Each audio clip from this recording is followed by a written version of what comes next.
Estamos de volta com o programa de carrinho e vamos então para a entrevista da semana.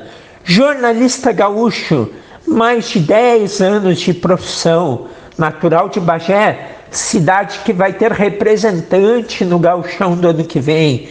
Muito conhecimento do futebol da nossa terra, tanto que escreveu um livro que falaremos ao longo do programa sobre a história de sucesso dos treinadores gaúchos. Ele é Felipe Duarte, repórter do Grupo RBS, da Rádio Gaúcha, de GZH. Falaremos também sobre o momento atual do futebol, momento triste vivido pelo Grêmio, de melancolia vivido pelo Internacional. Muitos assuntos para tratar aqui com o Felipe. Boa tarde, é um prazer te ter aqui no programa de carrinho. Boa tarde, Cassiano, boa tarde a todos que estão nos acompanhando, obrigado pelo convite. Vamos tentar mapear aí, né, a situação do futebol do Rio Grande do Sul, falar um pouco do livro Escola Gaúcha também. E, bom, fico à tua disposição aí para as primeiras perguntas. E para iniciar o nosso papo, Felipe, começa falando um pouquinho de ti, teus primeiros passos na profissão, quais foram as primeiras oportunidades, o gosto por escrever, pela reportagem. Dá uma passada por esses anos até chegar ao momento atual. Bom, vamos lá então, é uma história um pouco comprida, vou tentar resumir. Eu me formei em jornalismo em Bagé, né? É a cidade onde eu me criei, apesar de ter nascido em São Borja, meu pai militar, então a gente acabou se transferindo, né? Mas Bagé é a cidade onde mora toda a minha família. De lá eu morei dos 7 até os 20 anos e cursei a faculdade de jornalismo na Urcamp, na Universidade da Região da Campanha. E lá que, logicamente, despertei também o gosto pelo jornalismo. O jornalismo esportivo entra depois na minha vida, mas a gente relata isso a seguir. Eu fiz um estágio no Jornal da Cidade, Jornal Minuano, e logo depois de me formar, acabei me mudando para Bento Gonçalves, né? Meu pai já estava morando lá, minha família estava morando lá por conta disso que eu falei agora, né? Que ele era militar. E então minha primeira experiência profissional foi na Serra, trabalhando na Rádio Viva. E aí lá eu tive, claro, todas as experiências, né, na editoria policial, política, geral e também no esporte. Fui contratado, em princípio, para organizar um programa de esporte que ia ao ar nos finais de semana, que misturaria música com esporte. E não era só futebol, né, porque tem time de vôlei, o Bento Vôlei, o time de rugby, o Farrapos, o futsal com a BGF e, é claro, também a gente falava de futebol com o esportivo. Mas aí me despertou a vontade de cobrir especificamente futebol, né, na área esportiva, quando eu cobri as pré-temporadas de Grêmio e Inter lá na cidade, 2009 isso. Depois eu continuo até 2010, cubro mais uma pré-temporada em 2010, o ano que o Inter estava se preparando para disputar a Libertadores, que viria a ser bicampeão da América, né? O Grêmio também estava lá, treinado pelo Silas. E ali eu percebi, né, Cassiano, que era onde eu me saía melhor, era onde eu melhor me encaixava, tinha já um conhecimento, porque gostava de acompanhar o jornalismo esportivo, de ler, de ouvir, muitos dos profissionais com os quais eu trabalhei posteriormente. E ali por abril de 2010 eu resolvi vir para Porto Alegre. E aí, de novo, assim, encurtar o caminho, né, apresentar um resumo do que foi. Vim para Porto Alegre, inicialmente assim no peito, na coragem, me ofereci como um correspondente para essa rádio que eu trabalhava e fiquei até dezembro de 2010 trabalhando dessa forma.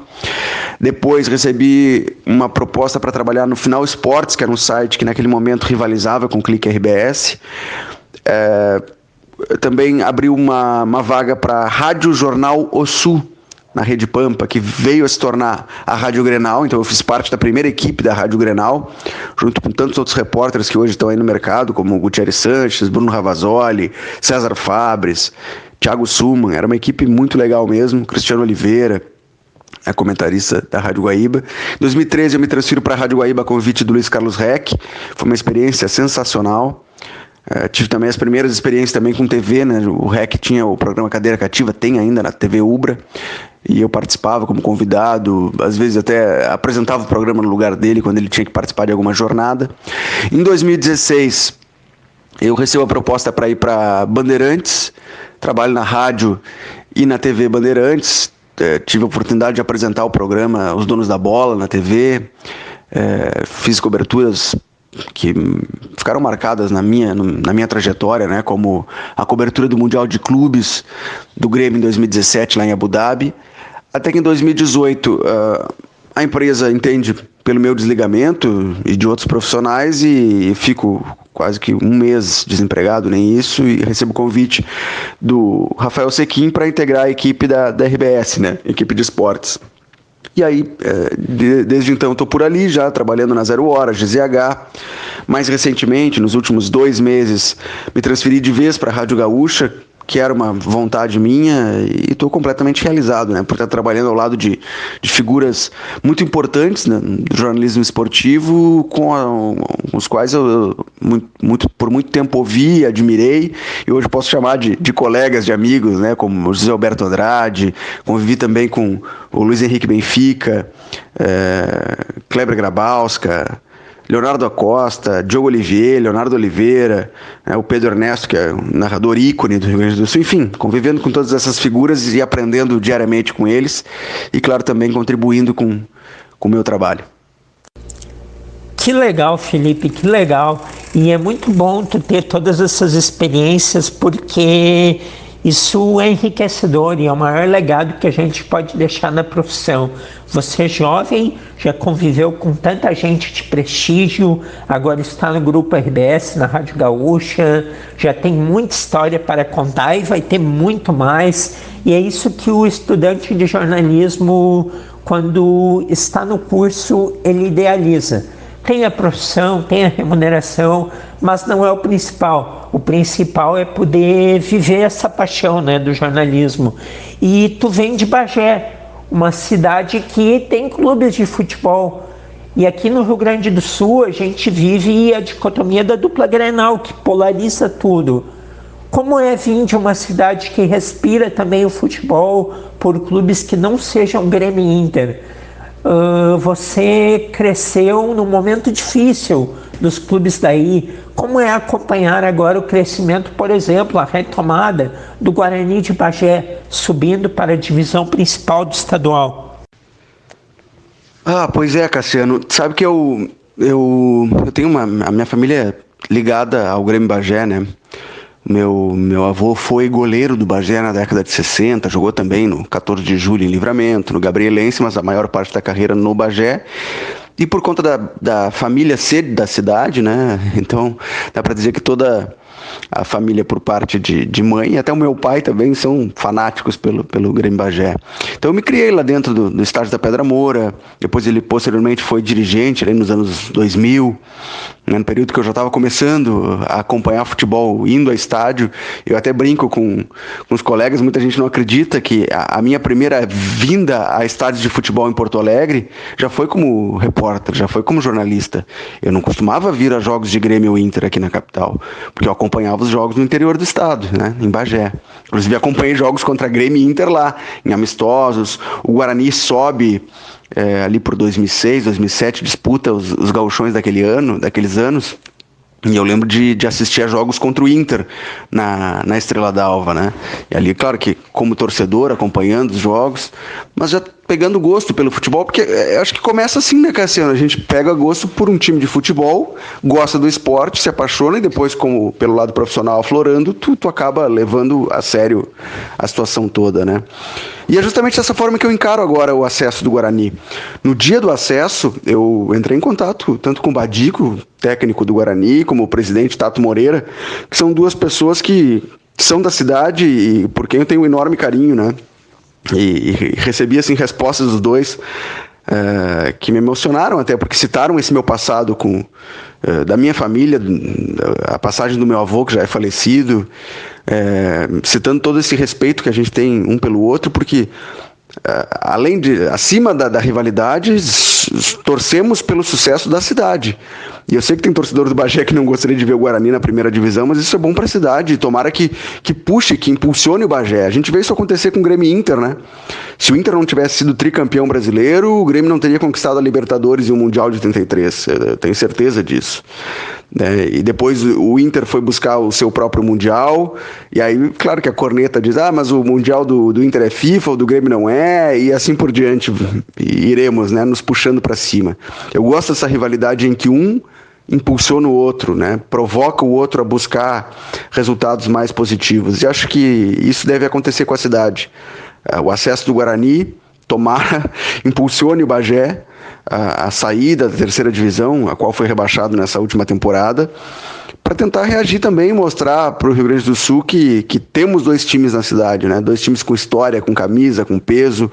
Aqui na capital, sempre que eu falo com os repórteres daqui, com os jornalistas mais antigos principalmente, eles falam, poxa, era difícil viajar a Bagé, quando a dupla Grenal disputava o gauchão lá nos anos 70, né, 80, era muito difícil. Você queria saber se um jogador se ele tinha brio, tinha raça, era ir para a fronteira jogar contra os times lá da cidade, né? Livramento, Bagé.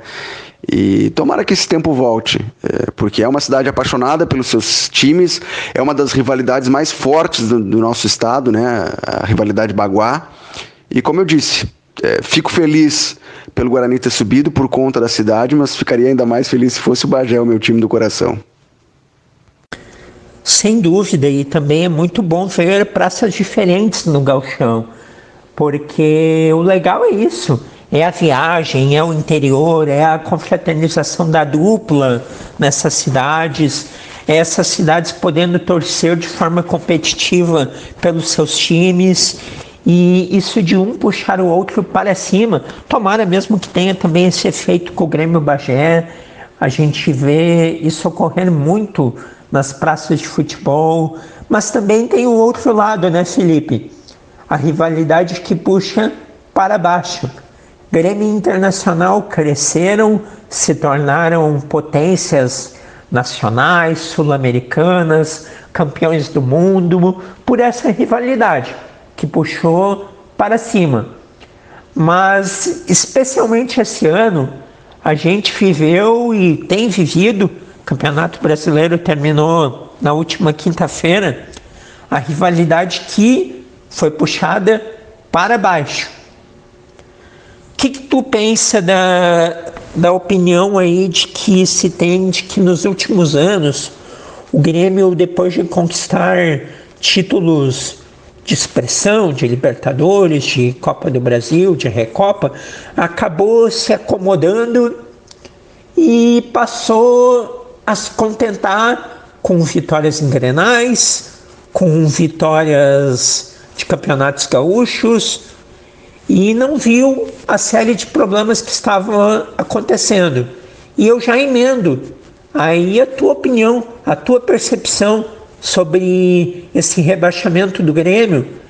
E em paralelo a isso, o Internacional, de certa forma, que já vem aí de alguns anos sem conquistas, pelo menos 10 importantes, ele teve sua pressão diminuída pelo Grêmio estar muito mal.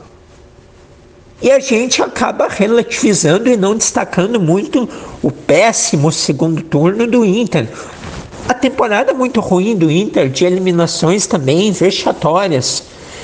E porque o Grêmio está muito mal, está rebaixado, isso não coloca muito embaixo a nossa régua do futebol gaúcho? Com certeza, né, Cassiano? A gente viveu em 2021 uma das piores temporadas do futebol gaúcho, né? E eu não me considero uma pessoa religiosa, eu acho que se eu fosse responder, me classificaria como ateu ou agnóstico, mas tem um salmo bíblico que fala, né, que a soberba precede a ruína. Eu acho que esse é um belo resumo, é uma frase que qualificaria os rebaixamentos, né, da dupla Grenal. Em 2016 a gente viu essa fórmula acontecer. Era um time que mantinha uma gestão vitoriosa, né? Vitório Pífero tinha sido presidente campeão da Libertadores, como vice-futebol, ainda compondo a gestão do Fernando Carvalho, que é chamado às pressas para tentar salvar aquele Inter de 2016, e que até a última rodada mantinha uma pose de soberba, né? A gestão, né? Principalmente o presidente Vitório Pífero, uma postura de soberba, de arrogância, como se o Inter ainda estivesse disputando contra o Barcelona todo ano uma final de Mundial de Clubes. E o que se viu foi que a cada ano os títulos gaúchos viraram a salvação da temporada, vitórias em em clássicos grenais, onde ali o Inter ainda conseguia se fazer superior. E é o mesmo filme agora que se repete do lado azul, né? Com o Renato já tendo alguns espasmos de vitórias, de boas atuações, nem perto do que foi ali aquele triênio 2016, 17, 18.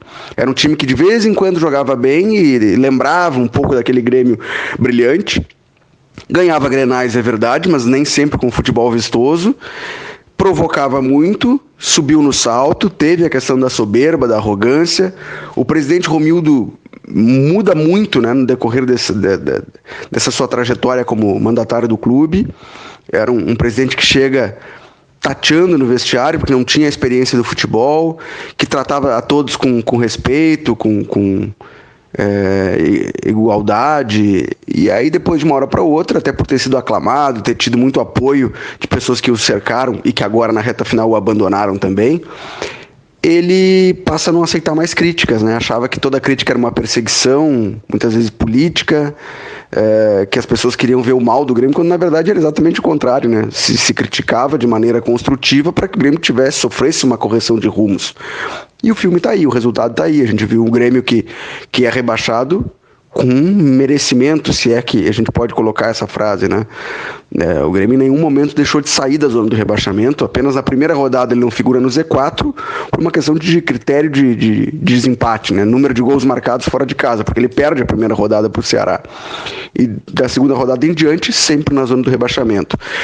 Esquece que é a camisa do Grêmio, bota a camisa de um outro clube inferior, bota a camisa do Cuiabá, bota a camisa do América Mineiro, da Chapecoense. Um clube que passa o campeonato inteiro na zona de rebaixamento, como qualificaríamos? Merece cair. Então o Grêmio cai com merecimento, de uma maneira surreal, né, Cassiano? Porque tem dinheiro em caixa.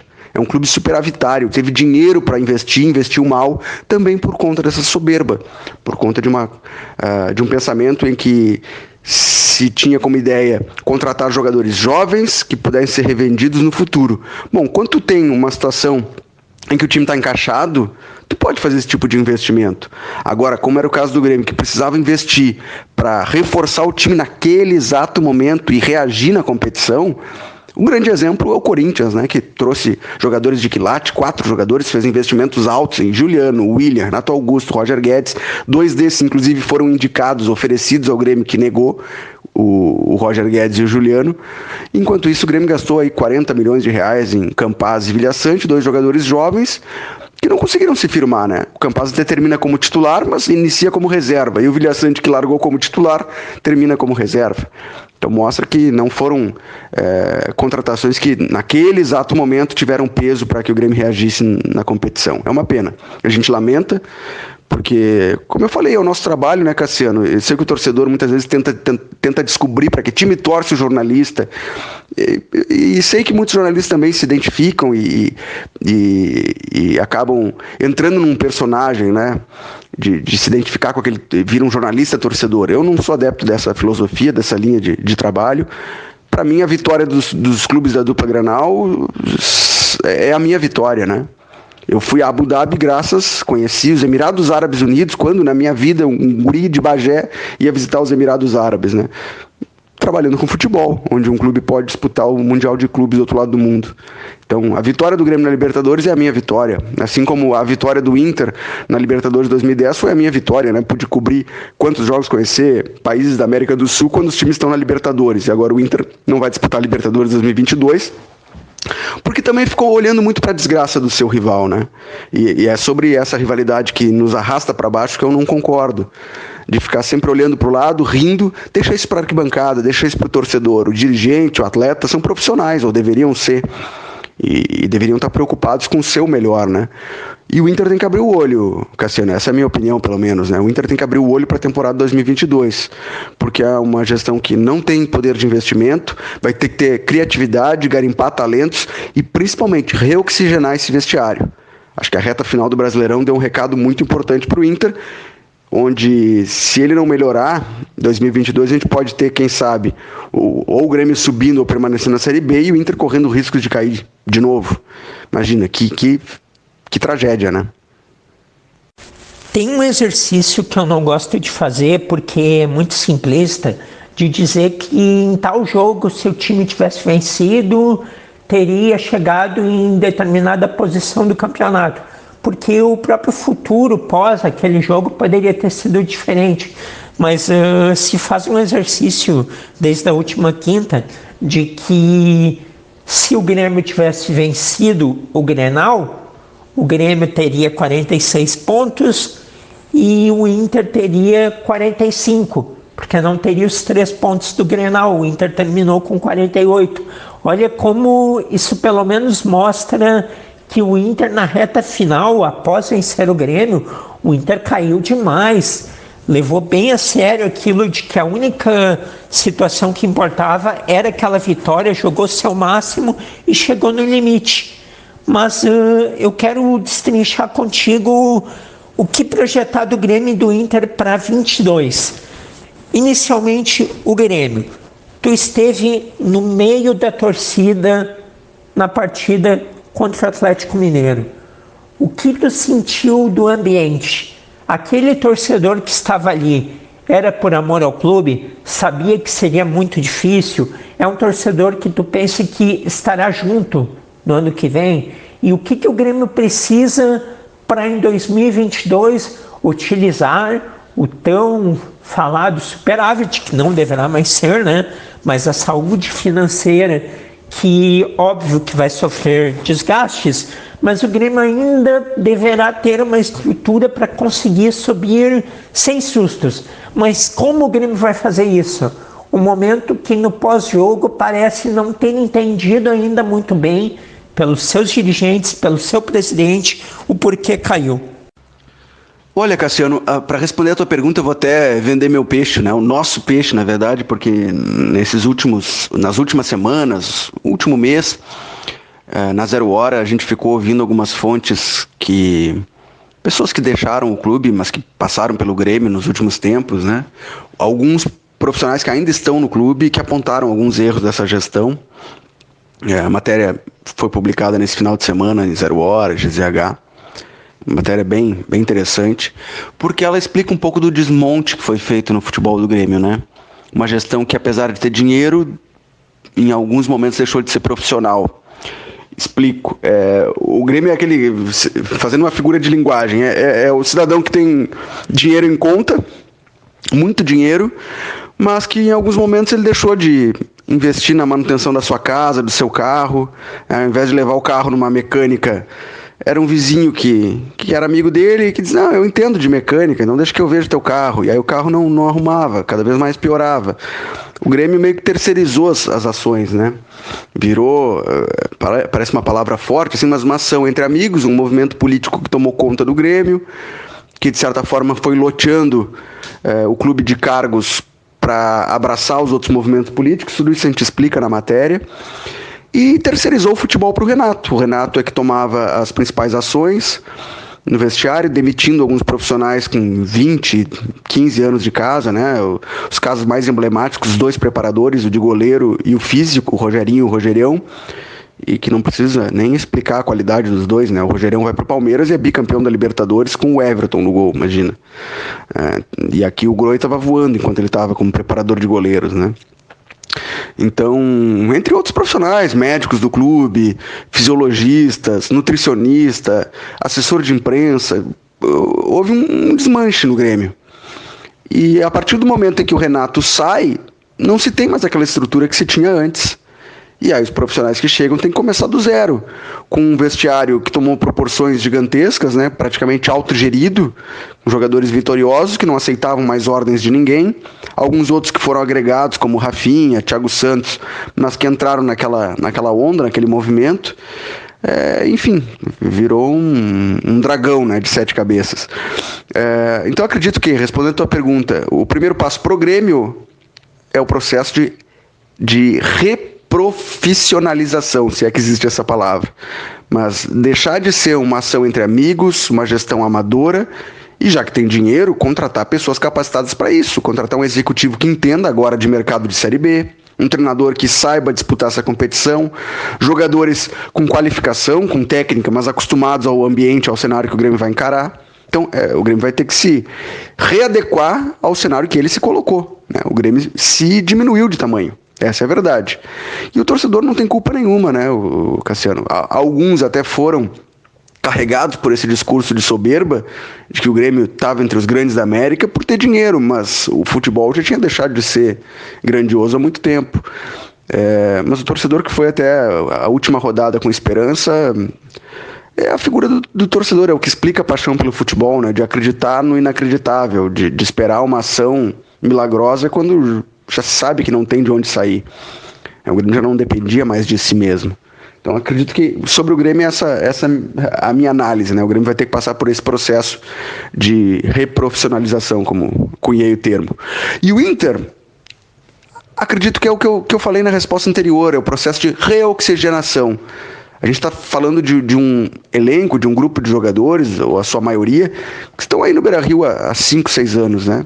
Profissionais que alguns caíram com o Inter lá em 2016, outros que chegaram para a campanha da Série B e que permanecem no clube até hoje sem ter ganho nada, absolutamente nada. Nem a Série B o Inter ganhou, campeonatos estaduais não ganhou, né? Comemorou vitórias escassas em clássicos grenais como se fossem títulos, né? E acho que existem alguns jogadores símbolo que eles não são desqualificados tecnicamente, mas eles também não poderiam ter sido transformados em protagonistas. E claro que isso aconteceu porque o Inter também tinha uma dificuldade financeira de aporte financeiro, né, de contratar jogadores de maior quilate. Mas o fato do Inter ter no Patrick, por exemplo, um dos protagonistas do time nas últimas 3 temporadas, explica muito sobre o momento vivido pelo Inter. O Patrick não é um jogador desprezível, mas ele é um jogador para complementar um grupo, né? Daqui a pouco aquele volante operário, ou um jogador improvisado na ala, não um ponta esquerda que se espera dele drible e gol. O Patrick nunca foi esse jogador. É o Edenilson jogar deslocado pelo corredor direito, quando na verdade ele é um bom volante de infiltração, apenas isso. Rodrigo Dourado, que não tem perfil nenhum de liderança e carregou a braçadeira de capitão por muito tempo. É um jogador que nos vídeos que o próprio Inter disponibilizou, discursava no vestiário de cabeça baixa. Isso não é um perfil de um capitão, né? Então o Inter vai ter que fazer sim uma releitura do seu vestiário, quem sabe até dispensar alguns jogadores. Dispensar não, mas envolvê-los em troca. O áudio do Paixão ele é perfeito, Cassiano. A direção percebeu que ficaria insustentável para essa reta final continuar com esse profissional, porque ele faz críticas citando nomes de alguns jogadores, mas ele fez a análise perfeita do vestiário. Pode ser que a informação que eu tenho, por exemplo, o Flamengo tem interesse no Rodrigo Dourado. Pode ser que o Rodrigo Dourado vá para o Flamengo e seja campeão da América. E boa sorte ao Rodrigo Dourado. Como eu disse, não é um jogador desprezível, mas é um jogador complementar a um elenco. E acho que o Inter tem que usar disso, de alguns jogadores que têm prestígio no futebol brasileiro, para conseguir permutas. O Palmeiras quer o Vitor Cuesta? Bom, que jogadores do elenco do Palmeiras serviriam para o Inter? E tentar se refazer em cima disso. Jogadores que, acredito eu, já não teriam mais ambiente, porque entraram num ciclo de comodismo, onde se não ganhar está tudo bem. Eles ganham o salário no final do mês e já estão há tanto tempo ali vivendo dessa mesma situação.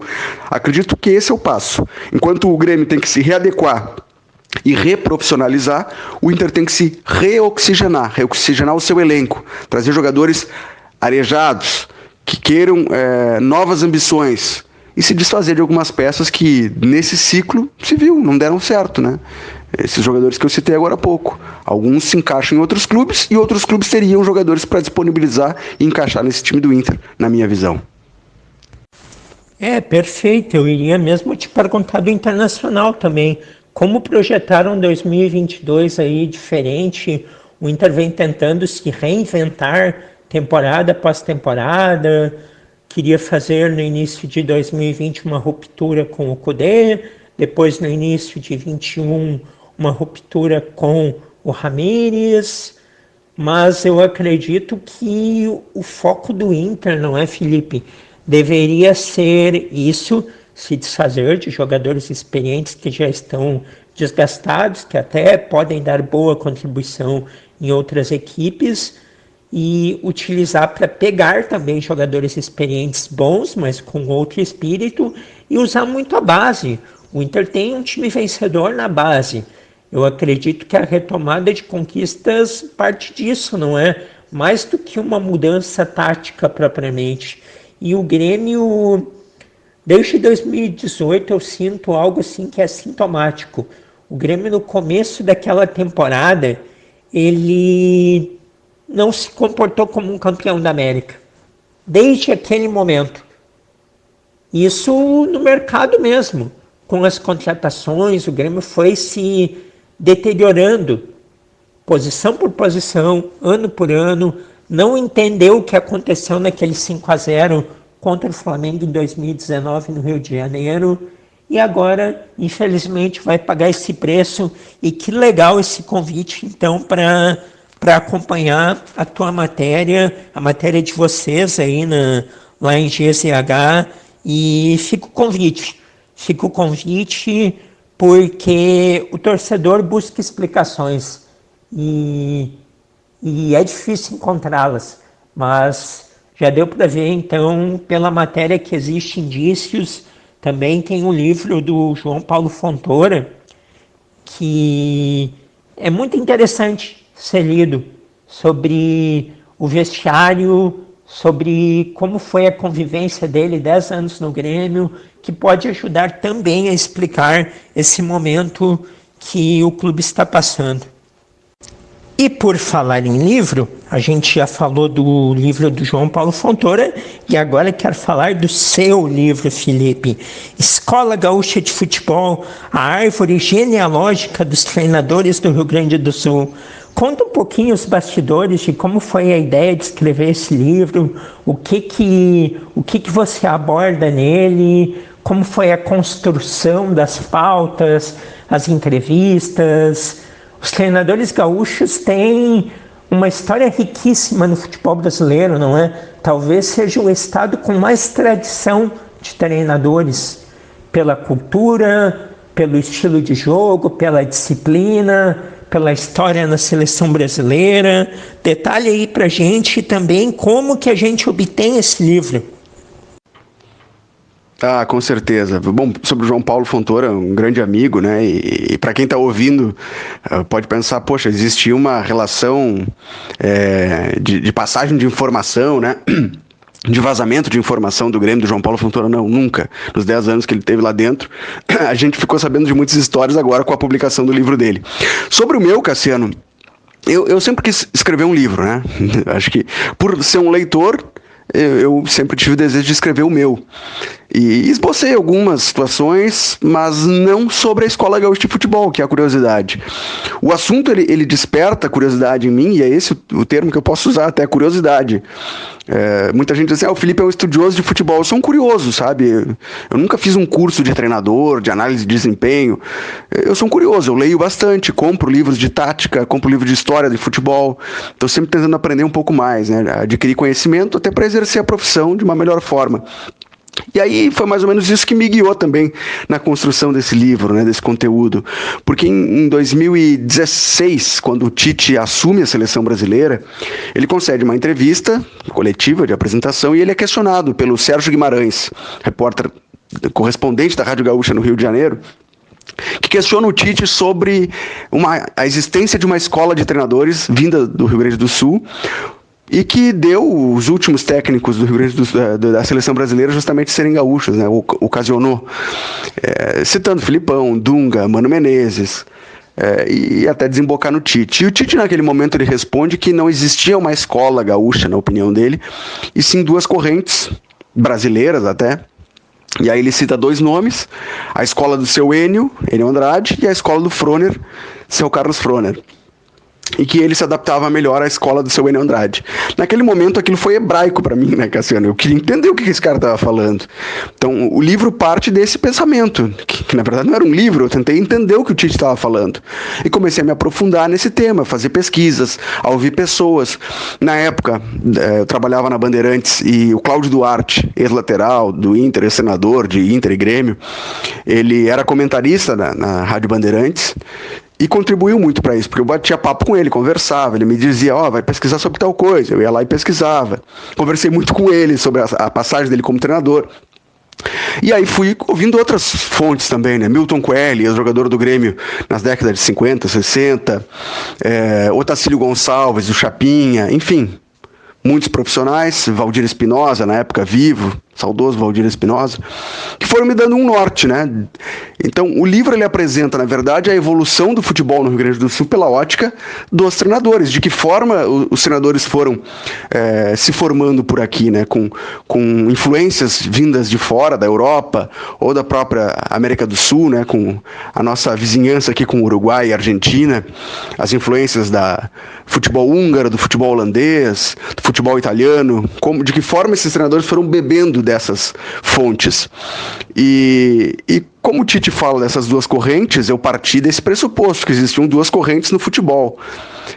O livro A Pirâmide Invertida, que é o meu livro de cabeceira, que eu uso muito como referência para escrever a Escola Gaúcha de Futebol, também apresenta isso, né? A escola inglesa, que é uma escola de futebol mais de bola longa, de força física, e a escola escocesa de troca de passes, de aproximação. E que nada mais é do que o apresentado pelo Tite, né?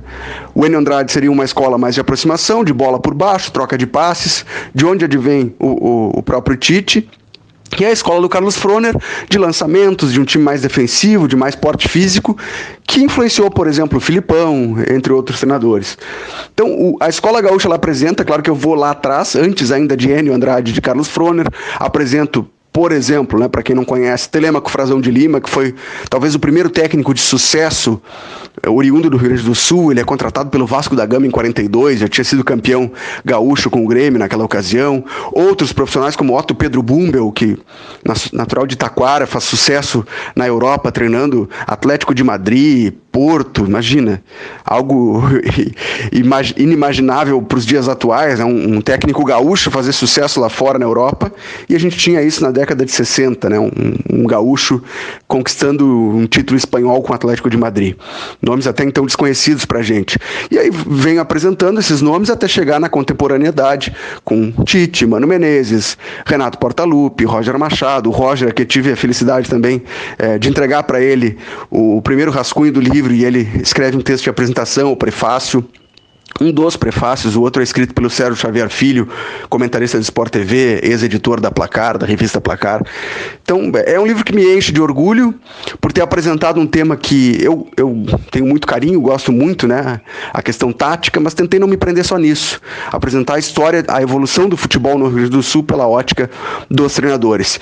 Para quem estiver interessado, basta entrar no site da Ludopédio, que é a editora, né? Uma editora totalmente voltada para livros de futebol. Não tem apenas o meu livro, mas outros 4 ou 5 livros lá à disposição, ludopedio.com.br.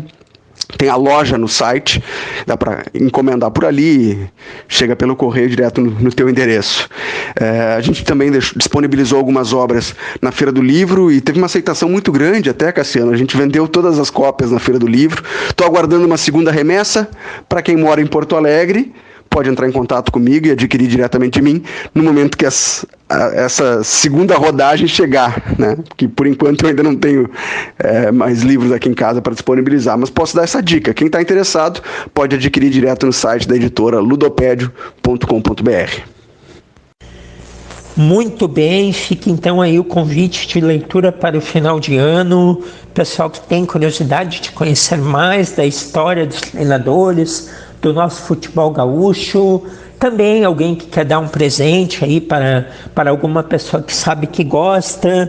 Eu vou comprar o meu neste final de semana, com certeza aí vai ser uma leitura de Natal e de Ano Novo.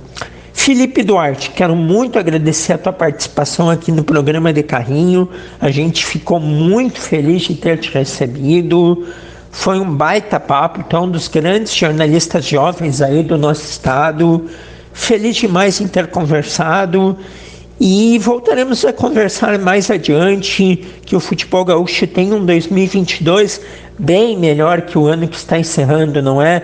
Grande abraço, Felipe, e até uma próxima. Até, Cassiano, obrigado pelo convite, um prazer ter falado contigo, né? Falar sobre o que a gente gosta, que é o futebol, que a gente trabalha, né? E claro que a gente espera um 2022 mais iluminado, né? Para a dupla Grenal. O Juventude, consequentemente, conseguiu ficar na Série A. Seguimos na batalha, seguimos na luta aí, nas trincheiras da vida. Um grande abraço. Obrigado pelo convite mais uma vez.